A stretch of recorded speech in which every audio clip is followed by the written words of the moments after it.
تو اس کا مطلب ہے آپ اس کا ہاتھ جلا دیں گی؟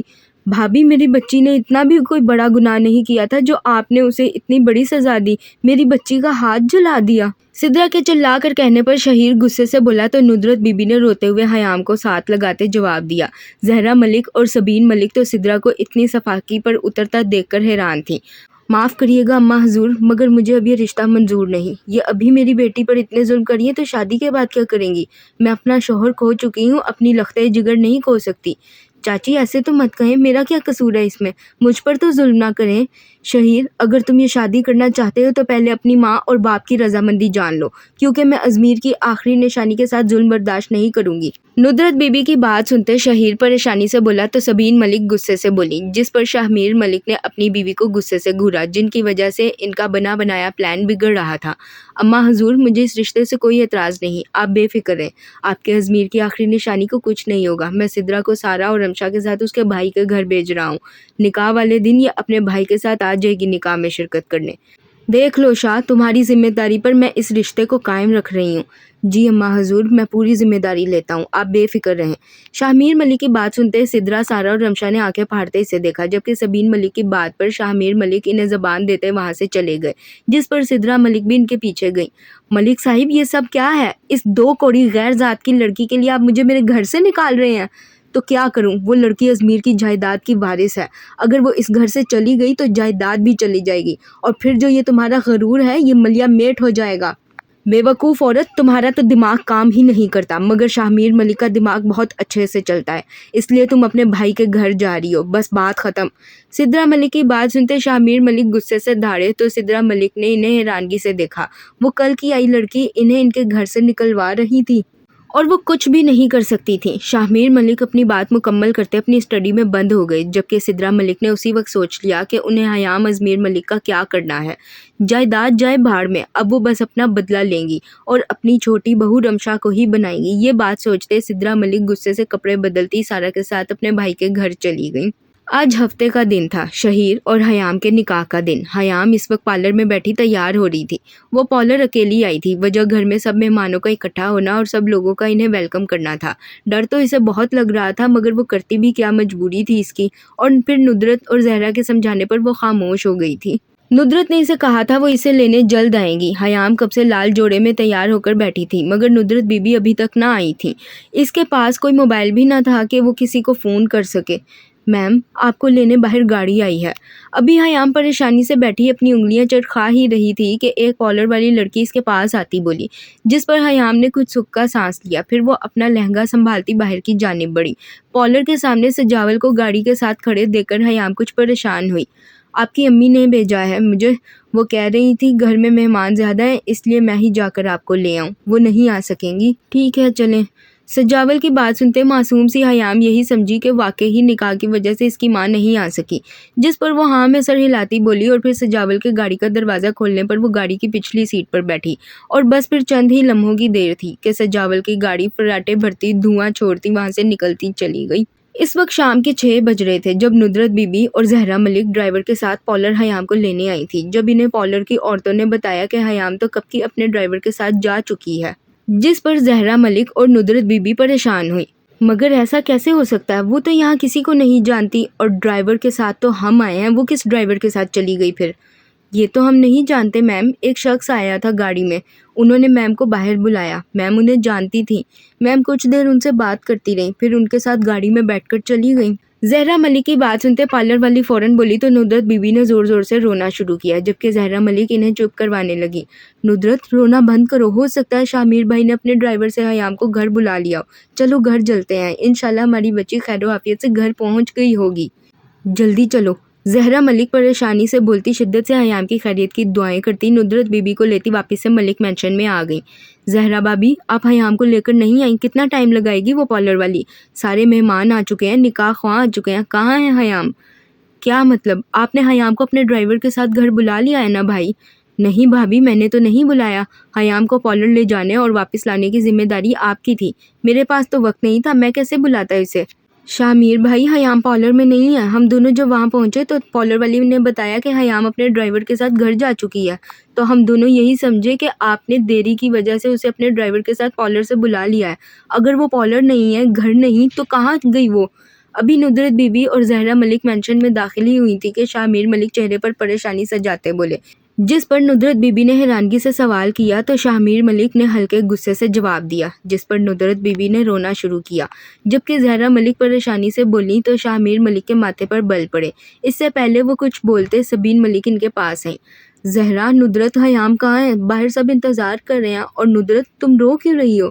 اماں حضور، حیام نہیں مل رہی. کیا مطلب نہیں مل رہی؟ کہاں گئی ہماری پوتی؟ سبین ملک کے سوال پر ندرت بی بی روتی بولی تو سبین ملک نے دہلتے ہوئے اپنے سینے پر ہاتھ رکھا. پھر فوراً سوال کر گئی، پتہ نہیں اماں حضور، پارلر والوں کا کہنا ہے حیام اپنے ڈرائیور کے ساتھ گھر جا چکی ہے، جبکہ حیام گھر نہیں آئی ہے. خدا بخش ہمیں لے کر پارلر گیا تھا، اور شامیر بھائی کہہ رہے ہیں انہوں نے اپنا کوئی بھی ڈرائیور پارلر نہیں بھیجا. پتہ نہیں حیام کس کے ساتھ چلی گئی ہے. ہمارے تو دشمن بھی بہت ہیں، اب کیا کریں گے ہم؟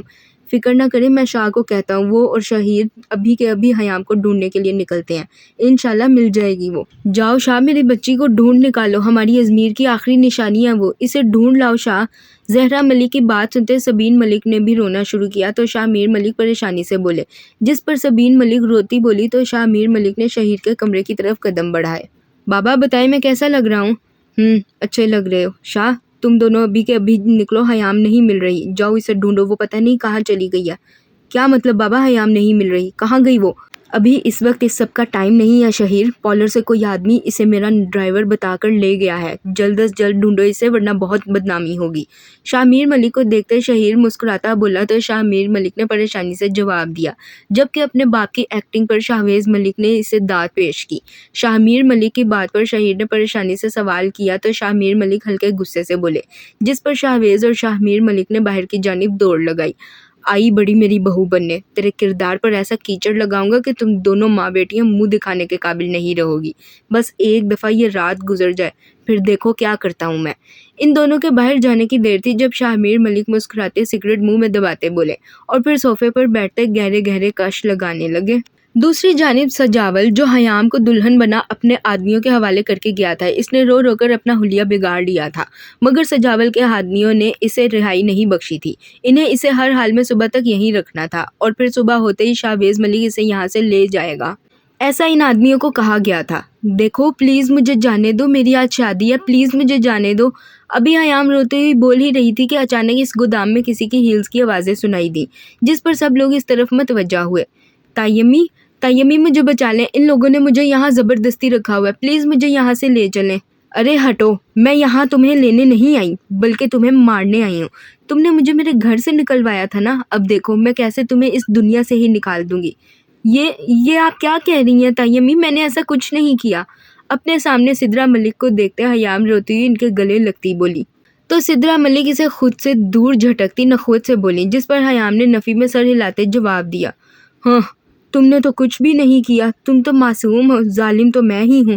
چلو آج میں ظالم بن ہی جاتی ہوں، تمہیں مار دیتی ہوں. شاہمیر ملک نے تمہاری وجہ سے مجھے گھر سے نکالا تھا نا، وہ بھول گیا ہے کہ میں اسی کی بیوی ہوں، اس کی ہر حرکت سے واقف ہوں. اسے کیا لگتا ہے وہ یہاں تمہیں ساری رات رکھ کر صبح گھر لے آئے گا اور شہیر اور تمہارا رشتہ چھوٹ جائے گا، اور تو اور وہ اس ساری رات میں تم سے ازمیر کی جائیداد بھی بٹور لے گا. تو ایسا نہیں ہے، میں آج تمہیں مار دیتی ہوں، پھر دیکھتی ہوں شاہمیر ملک کیا کرتا ہے. باہر میں جائے جائیداد، تمہاری وجہ سے میری جو اتنی بےعزتی ہوئی سب کے سامنے، اس کا کیا؟ چلو کلمہ پڑھ لو، کیونکہ میں تمہیں تمہارے باپ کے پاس پہنچانے والی ہوں. نہیں تایمی نہیں، پلیز. ٹھا ٹھا ٹھا، سدرا ملک غصے سے چلاتی بولیں اور پھر اپنے بیگ سے گن نکالتی حیام کا نشانہ لے گئیں، جس پر حیام تو بس ان کی باتیں سننے لگی. وہ جس نے اپنے رشتوں کو ٹوٹ کر چاہا تھا، انہی رشتوں نے آج اسے منہ کے بل گرایا تھا. سدرا ملک کو گن لوڈ کرتے دیکھ کر حیام نفی میں سر ہلاتی اس کی منتیں کرنے لگی، مگر سدرا ملک نے اس کی ایک نہ سنی اور پھر یکے بعد دیگرے گودام میں 3 گولیوں کی آوازیں گونجی اور سامنے کھڑی دلہن کے لباس میں سجی سنوری حیام اپنے پورے قد سے نیچے آ گری، جبکہ سجاول کے آدمی بس خاموشی سے یہ سب تماشا دیکھتے رہے. کس میں ہمت تھی کہ وہ شاہمیر ملک کی بیوی کو روک سکیں؟ اس لاش کو ٹھکانے لگا دو اور صبح جب شاہ اسے لینے آئے تو کہہ دینا کہ یہ اپنے یار کے ساتھ بھاگ گئی یہاں سے، اور خبردار جو تم لوگوں میں سے کسی نے بھی اپنی زبان شاہ سجاول یا شاہ میر کے سامنے کھولی تو جہاں اسے بھیجا ہے وہاں تم لوگوں کو بھی بھیج دوں گی۔ حیام کو زمین پر گرے دیکھ کر سدرا ملک غصے سے بولی اور پھر وہ اپنے بیگ سے ایک نوٹوں کی گڈی نکالتی ان آدمیوں کی طرف اچھالتی بولی تو انہوں نے ہاں میں سر ہلایا۔ پھر وہ حیام کے خون سے بھرے وجود پر ایک نخوت سے بھری نگاہ ڈالتی مسکراتی ہوئی جس انداز میں وہاں آئی تھیں اسی انداز میں نکلتی چلی گئی، جبکہ سجاول کے آدمیوں نے حیام کو لے جاتے قریبی قبرستان میں گورکن کو کچھ پیسے دیے اور اسے دفنانے کا کہتے وہاں سے نکلتے چلے گئے۔ 7 سال بعد دعوے دوستی کے مجھے نہیں آتے یار، ایک جان ہے، جب دل چاہے مانگ لینا۔ منظر ہے ترکی کے شہر استنبول میں موجود استنبول یونیورسٹی کا، جہاں پر پوری دنیا سے بچے ڈاکٹریٹ کی ڈگری حاصل کرنے آتے ہیں۔ استنبول یونیورسٹی کو اس کی بھرپور تاریخ، مضبوط علمی ساکھ اور قومی اور بین الاقوامی سائنسی ترقی میں شراکت کے طور پر جانا جاتا ہے۔ یہ ترکی کی سب سے قدیم اور سب سے معزز یونیورسٹیوں میں سے ایک ہے، جس میں تعلیمی پروگراموں کی ایک وسیع رینج شامل ہے۔ یہ یونیورسٹی طلباء کی متعدد سرگرمیوں کے ساتھ سماجی اور ثقافتی ترقی میں اپنے کردار پر بھی زور دیتی ہے۔ ہر سال کی طرح اس سال بھی اس یونیورسٹی میں بہت سے ملکی اور غیر ملکی طلباء نے مختلف پروگراموں میں داخلہ لیا تھا اور کچھ طلباء اب بھی اپنے داخلے کے لیے مارے اس یونیورسٹی میں پھر رہے تھے۔ ایسے میں اگر ہم چلیں استنبول یونیورسٹی کے بلاک فیکلٹی آف میڈیسن میں تو یہاں پر بنی کتار در کتار کلاسز میں سے ایک میں اس وقت وہ گرے جینز پر سفید شرٹ اور کالی جیکٹ پہنے، بھورے رنگ کی ہیٹ سے اپنا چہرہ چھپائے، ٹانگیں لمبی کر کے اگلے بینچ پر رکھے نیم دراز تھا، جب اچانک ایک لڑکا بھاگ کر اس کے پاس آیا۔ ابے اٹھ سالے، تو ہمیشہ سوتا ہی رہتا ہے کیا؟ کس الو کے پٹھے نے تجھے کہا تھا رات کی نوکری کرنے کو؟ اب یہاں پر ایسے سو رہا ہے جیسے کلاس نہیں تیرا بیڈ روم ہو۔ تیرے باپ نے کہا تھا رات کی نوکری کرنے کو۔ تجھے پتا ہے مشارب ہم سب کو آج برگر کھلا رہا ہے؟ چاکلیٹ براؤن بال، لمبی کھڑی مغرور ناک، دودھیا سفید رنگت، لمبی گردن، بڑی بڑی لائٹ براؤن آنکھیں جنہیں چندھیا کر وہ سامنے پڑے وجود کو دیکھ کم گھور زیادہ رہا تھا۔ 6 فٹ سے نکلتا قد بلا شبہ اس شخص پر حسن تمام تھا۔ ہاں، وہ شخص سید ذویان علوی تھا، پاکستانی پولیٹیشین سید ابراہیم علوی کا لاڈلا بیٹا جو اس یونیورسٹی میں ڈاکٹر بننے آیا تھا، مگر یہاں آ کر اسے یہ پاگلوں اور شیطانوں کا ٹولہ مل گیا اور پھر وہ بھی انہی کا حصہ بن گیا۔ ذویان غصے سے اپنے سامنے پڑے وجود کو ہلاتا بولا تو اس نے ٹکا کر ستھرا جواب دیا، جس پر ذویان تپ کر اسے مکہ جڑتا بولا تو اس شخص نے اپنے چہرے سے ہیٹ ہٹاتے ذویان کو دیکھا۔ یا لان، جھوٹ! کیوں تجھے یقین نہیں آ رہا؟ وہ منحوس آدمی ہمارے ہاتھ سے برگر چھین کر تو کھا سکتا ہے مگر اپنی جیب سے ایک لیرہ نکال کر خرچ نہیں کر سکتا۔ کہاں تو ہم سب کو برگر کھلانے کی بات کر رہا ہے؟ کالے بال، تیکھی ناک، دودھیا سفید رنگت، لمبے ہاتھ اور لمبی گردن جن پر سجی پھولی ہوئی نسیں اس کی کثرت سے جرم کرنے کا پتہ دیتی تھیں، کالی گہری اور چمکدار آنکھیں جو اس شخص کی ذہانت کا پتہ دیتی تھیں، 6 فٹ 2 انچ جتنا قد، وہ جہاں جاتا ہر کسی کو ایک دفعہ مڑ کر اپنی طرف دیکھنے پر مجبور کر دیتا۔ وہ شخص کوئی اور نہیں سالار توقیر تھا۔ ذویان کی آخری بات سنتے اس نے غصے سے اسے گھورتے جواب دیا تو ذویان نے اپنی ہنسی دباتے سوال کیا، جس پر سالار منہ بناتے بولا تو ذویان نے کہکا لگایا، اچھا اب چل، کیفے میں بیٹھے سب تیرا انتظار کر رہے ہیں، سونے نہ دینا تم لوگ مجھے منحوسوں۔ ذویان کی بات پر سالار منہ بناتے بولا تو ذویان کہکا لگاتا اسے لیتا باہر کی جانب بڑھا۔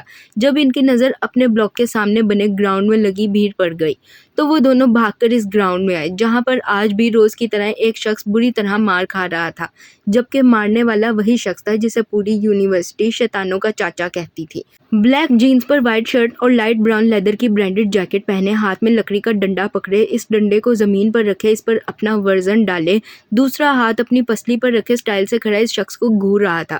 سرخ و سفید رنگت، کالے گھنے بال جنہیں جیل کی مدد سے ایک مخصوص سٹائل میں کھڑا کیا گیا تھا، چھوٹی سی ناک جو اس وقت غصے سے سرخ ہو رہی تھی، بڑے بڑے انابی ہونٹ، کھڑے نین نقش، کثرتی جسامت، عنبر آنکھیں جنہیں دھوپ کی وجہ سے چندیا کر چھوٹا کیا گیا تھا، جو اس شخص کی گردن ہلانے پر دیکھنے والے کو کبھی گولڈن معلوم ہوتی تو کبھی ہلکی براؤن۔ غصے سے گردن کی رگیں تنی ہوئی تھیں۔ وہ شخص صرف خوبصورت نہیں بلا کا حسین تھا۔ اس پر تضاد غصے کی وجہ سے اس کی سرخ پڑتی رنگت اسے مزید دلکش بناتی تھی۔ پوری یونیورسٹی کی لڑکیاں اس شخص پر فلیٹ تھیں مگر بات کرنے سے ڈرتی تھیں کیونکہ اس شخص کا کبھی پتہ نہیں چلتا تھا، دل کرتا تو ہنس کر جواب دیتا ورنہ ٹکا کر ذلیل کر دیتا۔ پوری یونیورسٹی میں واحد 2 ہی لڑکیاں تھیں جن سے مشارب کمال ہنس کر بات کرتا تھا اور وہ دونوں ہی اس شیطانوں کے چاچو کی منہ بولی بہنیں اور دوست تھیں جو اسے ہر وقت غصہ کرنے سے روکتی تھیں۔ ایک تھی مریم علی تو دوسری تھی انزلہ فاروق۔ مشارب، یہ کیا حرکت ہے یار، کیوں اس کو پیٹ رہا ہے؟ کیونکہ میرا دل کر رہا ہے۔ تم دونوں کو کوئی اعتراض ہے؟ سالار کی بات پر مشارب ہاں میں سر ہلاتا بولا تو ان دونوں کو آگے سے جواب نہ آیا۔ وہ دونوں بس ایک دوسرے کو دیکھ کر رہ گئے، جبکہ مشارب صاحب اپنا فیوریٹ کام ایک بار پھر شروع کر چکے تھے، لڑائی۔ اس کو لے کر چل، یہ جن مار ڈالے گا اسے۔ سالار کی بات پر زویان نے ہاں میں سر ہلایا اور پھر وہ دونوں آگے بڑھتے اس جن کو دونوں بازوؤں سے پکڑتے قابو کرتے اسے اپنے ساتھ گھسیٹ کر لے جانے لگے، جبکہ مشارب اب بھی خود کو چھڑاتے اس شخص کو مارنے کی کوشش کر رہا تھا۔ سالار اور زویان اسے اپنے ساتھ گھسیٹ کر کیفے لائے تو وہ ان دونوں سے اپنا آپ چھڑاتا فوراً سے ایک ٹیبل پر بیٹھا جس پر پہلے ہی 3 لوگ بیٹھے تھے۔ تیرے باپ کا ولیمہ ہے؟ نہیں، میرے دوست کے باپ کی بارات۔ ان تینوں کو دیکھتے مشارب نے گلا کھنگارتے ٹیبل بجائی تو نیلی گہری آنکھوں والا شخص اپنا ایک آئی برو اچکا کر بولا، جس پر مشارب نے معصومیت کے ریکارڈ توڑتے جواب دیا تو سالار اور زویان نے اپنی ہنسی دبائی، جبکہ وہ شخص بس اسے گھور کر رہ گیا۔ کالے بال جنہیں جل کی مدد سے سلیقے سے سیٹ کیا گیا تھا، دودھیا سفید رنگت، کھڑی مغرور ناک اور لمبی گردن، بلا شبہ وہ بہت حسین تھا۔ اس پر اس کی جھیل سی گہری نیلی آنکھیں جو خود میں ہزاروں راز سموئے ہوئے تھیں، 6 فٹ جتنا قد اسے مزید دلکش بناتا تھا۔ وہ شخص حسن کی ایک اعلیٰ مثال تھا جس پر یونیورسٹی کی تمام لڑکیاں بری طرح سے دل ہار بیٹھتی تھیں۔ امیش شیرازی کی گوری رنگت کو پل میں سرخ ہوتے دیکھ کر معصوم اور سیدھی سی انزلہ فاروق نے اپنی ہنسی دبائی۔ کالے گھنے بال جنہیں چٹیاں میں باندھ کر کمر پر چھوڑا گیا تھا، کالی گہری آنکھیں، 5 فٹ 3 انچ جتنا قد، بھرا بھرا جسم، وہ عام سی شکل و صورت والی لڑکی اپنی کالی آنکھوں پر گول چشمہ لگاتی بہت خوبصورت لگتی تھی۔ مجھے بھوک لگی ہے، جاؤ ویٹر کھانا لے کر آؤ۔ پیسوں کے بغیر کچھ نہیں ملتا مالک۔ ہاں تو یہ لو پیسے، کتنے چاہیے بولو، چلو آج میں تم سب کو پارٹی کرواتا ہوں، بتاؤ کیا کھانا ہے۔ مشارب کی بات سنتے سالار مؤدب سا بولا تو مشارب نے فراخ دلی سے جواب دیا، جس پر سب نے اسے حیرانگی سے دیکھا۔ میں سینڈوچ کھاؤں گی اور مینگو شیک بھی پیوں گی۔ یہ جواب پیر کامل پڑھتی مصروف سی مریم علی کی طرف سے آیا تھا۔ وہ ہیزل گرین آنکھیں اور لائٹ براؤن لمبے بالوں کی مالکن، معصومیت کا پیکر اور بلا کی حسین تھی۔ دبلی پتلی سی وہ لڑکی 5 فٹ 7 انچ کا قد رکھتی تھی، جو اس کی پرسنالٹی پر بہت سوٹ کرتا تھا۔ اوکے لو، یہ لو ویٹر پیسے، اور سب سے ان کا آرڈر پوچھ کر لے کر آؤ۔ ویسے یہ آج سورج کہاں سے نکلا ہے؟ یہ کمینوں کا دادا جان اتنا شاہ خرچ کیسے بن گیا؟ ویسے مجھے نہیں پتا تھا مشارب، تمہارے اور زویان کے پاس ایک جیسا والیٹ ہے۔ مشارب مسکرا کر مریم کو پیار سے جواب دیتا اپنی جیب سے والیٹ نکالتا، اسے کھول کر اس میں سے پیسے نکال کر سالار کو پکڑاتا بولا۔ تو امیس نے آئی برو اچکاتے سوال کیا، جس پر سالار کندھے اچکاتا پیسے لیتا وہاں سے کاؤنٹر کی جانب بڑھا، جبکہ انزلہ مشارب کے ہاتھ میں پکڑا والیٹ دیکھتی بولی تو زیان نے فوراً سے اپنی وائٹ جینز کی جیبیں کھنگالی۔ اپنا والیٹ غائب دیکھتے زیان نے مشارب کو کھا جانے والی نظروں سے گھورا تو امیس، مریم اور انزلہ نے کہکا لگایا۔ تبھی سالار سب کے لیے کھانا لے کر آیا تو مشارب نے سب کو گھور کر دیکھتے ٹرے اپنی طرف کھسکایا اور اس میں سے ایک سینڈوچ اور شیک نکال کر انزلہ کو، دوسرا مریم کو پکڑایا۔ اپنے اپنے کھانے کا تم تینوں خود انتظام کرو، یہ کھانا تو جیسے تیرے پیسوں کا آیا ہے۔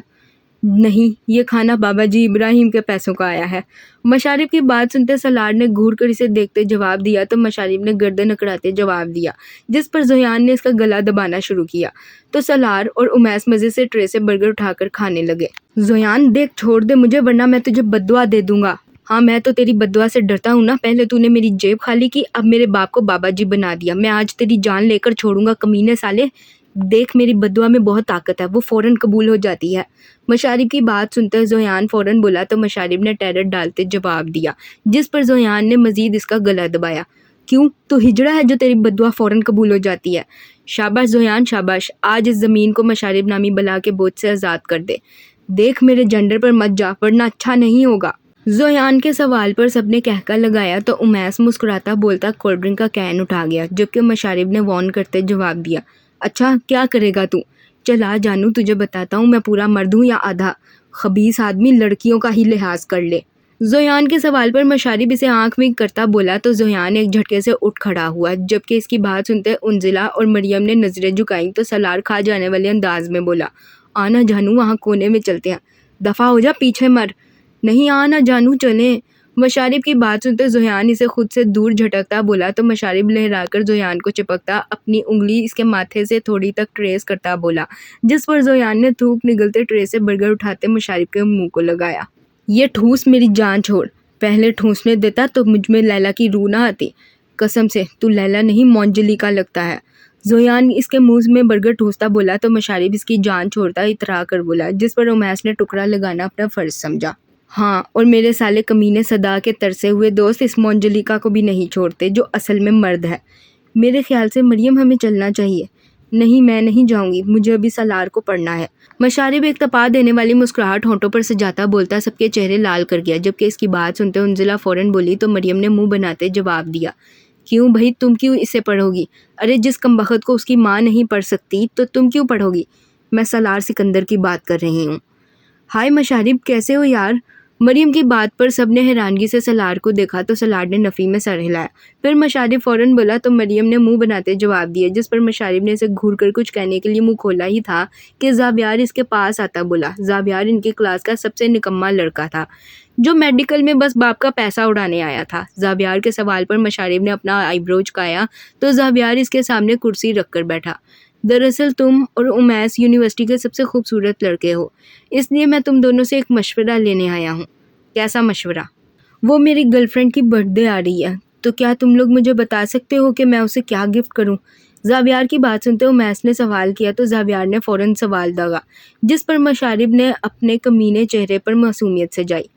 میرا نمبر گفٹ کر دو، خوشی سے پیر نہیں ٹکیں گے اس کے۔ تمہارا نمبر کیوں دوں گا میں؟ کچھ اچھا بتاؤ، کچھ ایسا جو آج تک کسی نے نہ دیا ہو اپنی گرل فرینڈ کو۔ اس کے ناک پر پنچ کا نشان دے دو۔ مشارب کے معصومیت سے جواب دینے پر سب نے اپنی ہنسی دبائی۔ وہ مشورہ لینے بھی آیا تھا تو شیطانوں کے چاچا سے۔ جبکہ مشارب کی بات پر زاویار منہ بناتا بولا اور پھر اس نے مشارب کو دیکھا تو مشارب کچھ سوچنے لگا، پھر انتہائی سیریس انداز میں بولا تو انزلہ نے مریم کو دیکھا۔ مجھے محبت بھرا گفٹ دینا یار، سمجھو میری بات کو، کچھ سرپرائزنگ بتاؤ۔ اچھا تو تم ایک کام کرو، اس کی بہن سے نکاح کر لو اور پھر نکاح نامہ اسے گفٹ کر دینا۔ سب سے یونیک گفٹ ہوگا تمہارا، اور سرپرائزنگ تو اتنا ہوگا کہ بیچاری کا ہارٹ فیل ہو جائے گا اور وہ ٹک کر کے اوپر چلی جائے گی۔ کیسا رہا آئیڈیا؟ امیس تم کوئی مشورہ دے دو۔ زاویار کی بات پر مشارب فوراً بولا تو سب نے کہکا لگایا، جبکہ زاویار تو صدمے میں ہی چلا گیا۔ پھر 2 منٹ بعد وہ امیس کو دیکھتا بولا تو امیس نے ٹیبل سے چشمہ اٹھاتے اپنی آنکھوں پر سیٹ کیا۔ میری آج تک کوئی گرل فرینڈ نہیں رہی ہے، اس لیے مجھے آئیڈیا نہیں ہے لڑکیوں کو کیا پسند ہے۔ تم چاہو تو لڑکیوں سے ہی پوچھ لو۔ تم ایک کام کرو، اسے ویٹ مشین دے دو تاکہ اسے پتہ چلے وہ کتنی موٹی ہے اور پھر وہ کھانا بند کر دے گی۔ تم دونوں کوئی آئیڈیا دو۔ امیس کی بات سنتے زاویار انزلہ اور مریم کی جانب متوجہ ہوا۔ ابھی ان میں سے کوئی کچھ بولتا ہے۔ جب مشارب ایک بار پھر بولا تو زاویار نے اسے ٹوٹل اگنور کرتے انزلہ اور مریم کو دیکھا۔ تم اسے ٹفنی رنگ گفٹ کر دو، زیادہ نہیں، بس $13.7 ملین کی ہے۔ اس گفٹ کے لیے کتنے گردے بیچنے ہوں گے؟ تمہاری گرل فرینڈ کیسی ہے؟ مطلب اسٹائلش ہے یا سمپل سی؟ مریم کی بات سنتے سب لڑکوں کا منہ کھلا۔ پھر مشارب فوراً بولا تو اس کے شوشے پر مریم نے اسے گھور کر دیکھا، جبکہ انزلہ اپنا چشمہ پیچھے کو دھکیلتی سوال کر گئی۔ نہ زیادہ سمپل ہے اور نہ زیادہ اسٹائلش، ایکچولی وہ بہت بڑی فوڈی ہے، تو تم اسے ٹاکسم اسکوائر لے جاؤ اور پھر اسے کسی اچھے ریسٹورنٹ سے ڈنر کروا دو۔ یہ آئیڈیا اچھا ہے، تھینکس۔ میرے سوال کا جواب تو دو۔ انزلہ کی بات پر زاویار مسکراتا بولا اور پھر مشارب کو گھور کر دیکھتا وہاں سے چلا گیا، جبکہ مشارب نے پریشانی سے سوال داغا۔ کون سا سوال؟ تمہاری اس ڈفنی مفنی رنگ کے لیے کتنے گردے بیچنے ہوں گے؟ اگر بلیک میں بھی بیچو تو تم چاروں کے 8 گردے کم ہوں گے۔ انزلہ کے سوال پر مشارب فوراً بولا تو مریم چڑ کر جواب دیتی وہاں سے اٹھ کر کلاس لینے چلی گئی، جبکہ مشارب نے اپنے تینوں دوستوں کو گھور کر دیکھا تو سالار نے آئی برو چکایا۔ کیا سوچ رہا ہے؟ یہی کہ اوباما پرائم منسٹر کب بنا؟ یہ تو ہمیں نہیں پتا، مگر ہم فی الحال شکر کر رہے ہیں کہ ہم تینوں کے گردے بچ گئے، ورنہ تو جیسے کمینے دوست کا کوئی بھروسہ نہیں۔ اس ٹفنی کی خاطر دوستوں کو قبر میں اتار دے۔ سالار کے سوال پر مشارب تھوڑی کھجاتا بولا تو زیان نے اپنا خالی کین کھینچ کر اسے دے مارا، جس پر مشارب نے اسے گھورا تو امیس مسکراتا بولتا اٹھ کھڑا ہوا۔ میرا دل نہیں کر رہا، مجھے اٹھا کر لے کر جاؤ۔ بلڈوزر جتنا وزن ہے تیرا، میری کمر ٹوٹ جائے گی۔ تو ٹوٹ جائے، مجھے کوئی مسئلہ نہیں، مگر آج تو میں تمہارے اوپر ہی چڑھ کر جاؤں گا، چاہے کچھ بھی ہو جائے۔ امیس کو کھڑا ہوتا دیکھ کر مشارب ایک جس میں اس کے اوپر چڑھتا بولا تو امیس نے میز کے سہارے خود کو زمین بوس ہونے سے بچایا۔ پھر امیس دبی دبی آواز میں بولا تو مشارب نے فوراً جواب دیا، جس پر زیان اور سالار نے کہکا لگایا۔ پھر ایک نے امیس کا چشمہ اتارا تو دوسرا اس کا بیگ پکڑتا کلاس کی جانب بڑھا، جبکہ امیس اس بلڈوزر کو لیتے کلاس کی جانب بڑھا۔ انزلہ تو بس ان چاروں کو دیکھ کر رہ گئی۔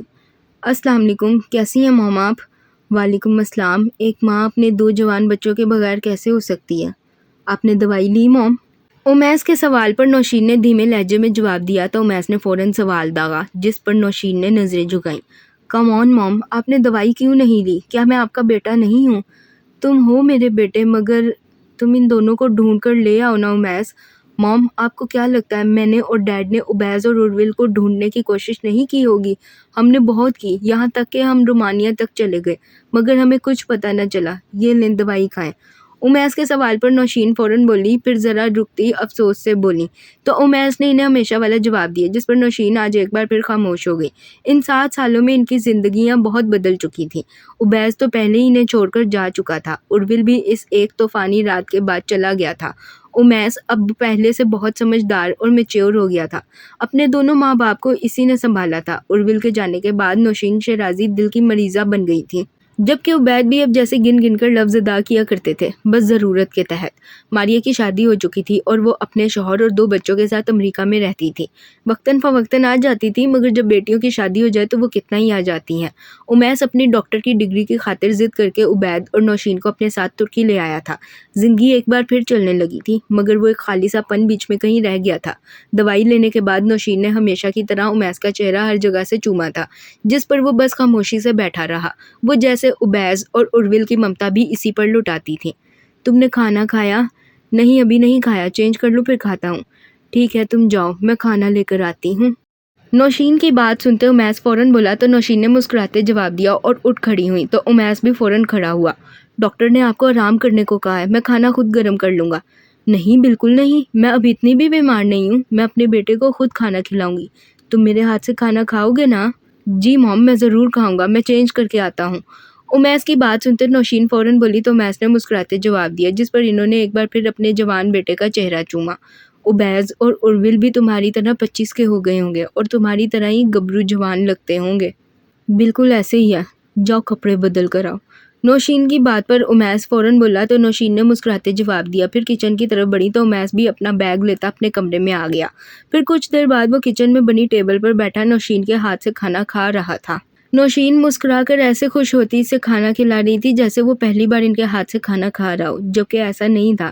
یہ تو اب معمول ہی بن چکا تھا۔ وہ یوں ہی اسے اپنے ہاتھوں سے چھوٹے چھوٹے نوالے بنا کر کھلاتی تھی، جس پر امیس انہیں مشارب کی شرارتیں اور یونیورسٹی کی باتیں بتاتا کھانا کھاتا رہتا تھا۔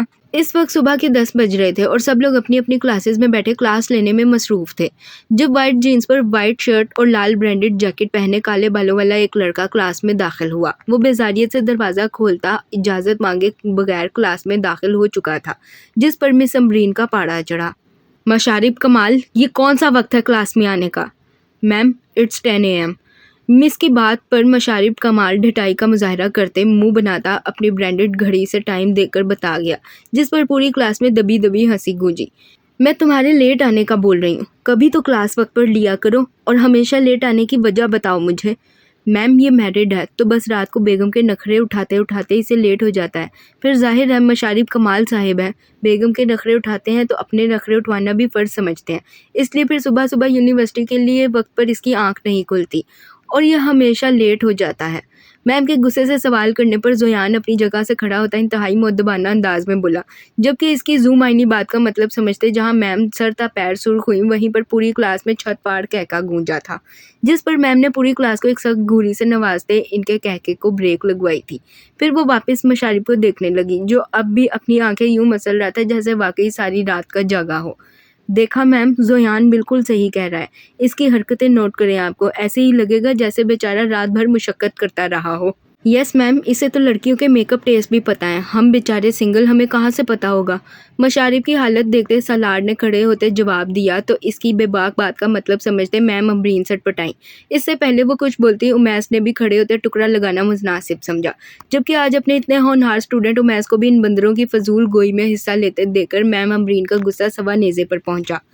Mister Amees Shirazi, mister Salar Tauqeer, mister Zaviyan Alvi, get out from my class with your friend. Ma'am Ambreen غصے سے چلاتی دروازے کی طرف اشارہ کرتی بولی تو ان تینوں کے ساتھ ساتھ مریم اور انزلہ بھی کھڑی ہوتی باہر کی جانب بڑھیں۔ مس مریم، مس انزلہ، آپ دونوں کہاں جا رہی ہیں؟